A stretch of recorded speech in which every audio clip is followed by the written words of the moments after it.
Perfect. So what should we do in order to, fix society? Can an individual fix it, or should we do like John Galt did, like start a new society from scratch?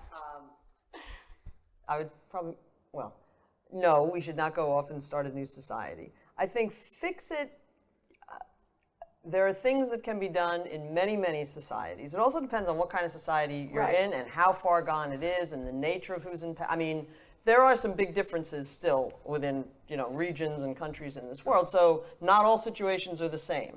But often, education, not just education of, the first graders and the fifth graders, but, you've got to educate people about ideas, get them to question, as we were talking about earlier. Poke at the contradictions or the tensions in the things that people are saying. Poke them to think honestly, to be honest with themselves and each other, and not just repeat the group speak or what we all know are supposed to like the environment or egalitarianism or whatever the trendy ideas are. Like really try to get to individual minds to just start questioning some of these things, because it's a long, gradual process. You can make some changes at the margins and by talking about political issues, and we need to put out the fires that the politicians are increasing, because we're affected by those. But long range, it's got to be a deeper level of people's thinking. Yeah, and for your viewers, go read Ayn Rand. I mean, go read Ayn Rand and educate yourself. Before you can educate others, you have to educate yourself. Learn about these ideas, learn about these foundational ideas, understand the economics and the politics of them, and then go out, and the best way to educate people is speak, write. I mean, what you do, what the Ayn Rand Institute is doing, we're trying to get to young people and trying to get them when they're still open to new ideas, radical ideas, and expose yourself to these ideas first by reading the books.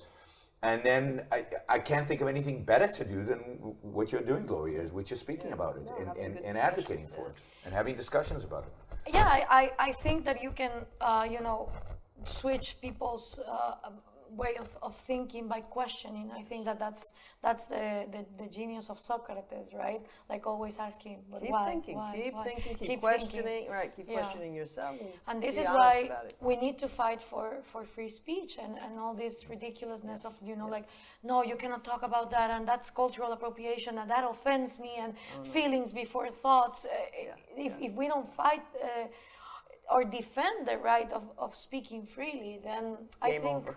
Game over. Yeah. And again, even the defense of free speech is philosophical, has to be philosophical, because you said feelings above reason. Well, the people who believe feelings should be above reason. There are philosophical arguments for why reason is impotent and you shouldn't go by reason, why you're in the collective wisdom and this group identity. All of these things are coming from a philosophical foundation. So even to defend free speech, we need to understand what reason is. We need to understand why it's efficacious. We need to understand it's the only way in which human beings can know stuff, and which again challenges religion.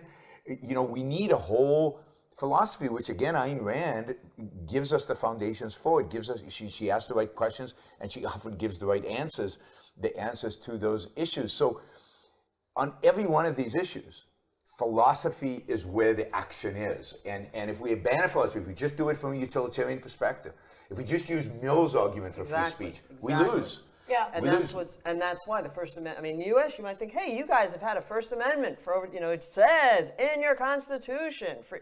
What's happening that it's so deteriorated there? What's happening is the influence of John Stuart Mill. People even defenders of free speech in the U.S. defend it by its service to civil society, so everybody can be educated, so it can serve the public good. Again, that's not the fundamental basis for free speech. It's the individual again. Oh, but the individual makes people nervous. Yeah. They don't like the individual because that's unselfish. Be selfish. That's where we're gonna get.